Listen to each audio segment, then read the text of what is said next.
సుప్రీంకోర్టులో బీఆర్ఎస్ నుంచి కాంగ్రెస్ లోకి చేరిన ఎమ్మెల్యేల అనర్హతపై తుది తీర్పు వచ్చే అవకాశం ఉంది. ఇప్పటికే స్పీకర్ కు స్పష్టమైన ఆదేశాలిచ్చిన అత్యున్నత న్యాయస్థానం ఇంకా కాలయాపన చేసే అవకాశాన్ని స్పీకర్ కు ఇచ్చే అవకాశం కనిపించట్లేదు. ఒకవేళ అనర్హత వేటు వేస్తే పరిస్థితి ఏంటన్న దానిపై కాంగ్రెస్ తీవ్రంగా ఆలోచిస్తోంది. ఇప్పటికిప్పుడు ఉప ఎన్నికలకు వెళ్తే పరాజయం తప్పదని భావిస్తున్న రేవంత్ రెడ్డి ఎలాగైనా ఉప ఎన్నికలు రాకుండా చూడాలని దిక్కుమాలిన ఆలోచనలు చేస్తున్నారు. ఇచ్చిన హామీల్ని నెరవేర్చకుండా ప్రజల్లో తీవ్ర వ్యతిరేకత వ్యక్తమవుతున్న ప్రస్తుత పరిస్థితుల్లో ఉప ఎన్నికలు ఎంతమాత్రం మంచిది కాదని సీఎం భావిస్తున్నారు. ప్రతిపక్షాలు సమస్యలపై చేస్తున్న పోరాటాలకు ఇప్పుడిప్పుడే ప్రజల్లో మంచి స్పందన వ్యక్తమవుతోందని అనుకుంటున్నారు. ఇలాంటి క్లిష్ట పరిస్థితుల్లో అనర్హత వేటుకు గురైన ఎమ్మెల్యేలు మళ్లీ పోటీ చేస్తే ఓటమి తప్పదని కాంగ్రెస్ వర్గాలే అంచనా వేస్తున్నాయి. ఎస్సీ వర్గీకరణ, బీసీల లెక్కలు, రైతు భరోసా, రుణమాఫీ ఇలా ఏది తీసుకున్నా రేవంత్ రెడ్డిపై ప్రజల్లో తీవ్ర వ్యతిరేకత ఉంది.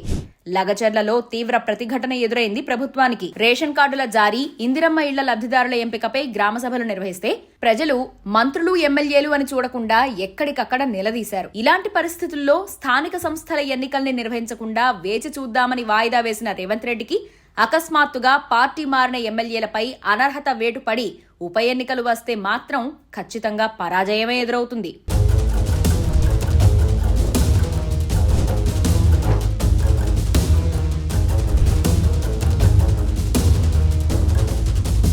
ప్రజల్ని తమ పార్టీలో చేరిన ఎమ్మెల్యేల్ని పక్కదారి పట్టించడానికి CM Revanth Reddy mind game start చేశారు.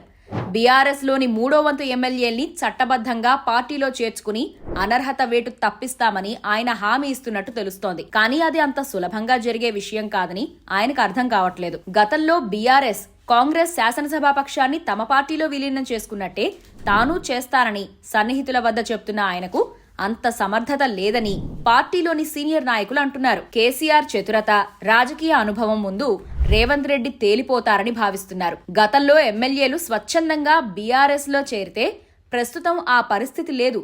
ఎందుకంటే కాంగ్రెస్ లో ఎవరికి వారే అన్నట్టు వ్యవహరించడం, ఇప్పటి వరకు కార్పొరేషన్లు, నామినేటెడ్ పదవుల్ని భర్తీ చేయటం లాంటి పనులకే రేవంత్ రెడ్డికి చెమటలు పడుతున్నాయి.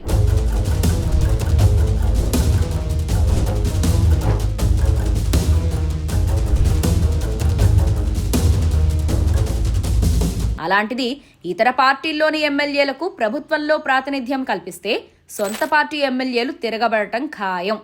ఫలితాలు వెల్లడయ్యాక కాంగ్రెస్లోకి వెళ్లిన వాళ్లు తప్ప ఇంకెవ్వరూ ఆ పార్టీలోకి వెళ్లేందుకు మొగ్గు చూపట్లేదు. మరోవైపు పార్టీ మారిన ఎమ్మెల్యేలకు అనర్హత కత్తి వేలాడుతుంటే తాము మళ్లీ బీఆర్ఎస్ లోకి వెళ్తామని కొందరు చెబుతున్నారు. అరికెపూడి గాంధీ లాంటి వాళ్లు తామింకా బీఆర్ఎస్ లోనే ఉన్నామని చెబుతున్నారు. కాంగ్రెస్ సమావేశాలకు హాజరవుతున్న ఎమ్మెల్యేలు సాంకేతికంగా పార్టీ మారినట్టే కానీ అనర్హత వేటు తప్పించుకునేందుకు వాళ్లు చేస్తున్న ప్రయత్నాలు బెడిసి కొడుతున్నాయి. తాము ఘర్ వాపసీ అవుతామని చెప్తున్నప్పటికీ వీళ్లను తీసుకునేందుకు బీఆర్ఎస్ నాయకత్వం సిద్ధంగా లేదు.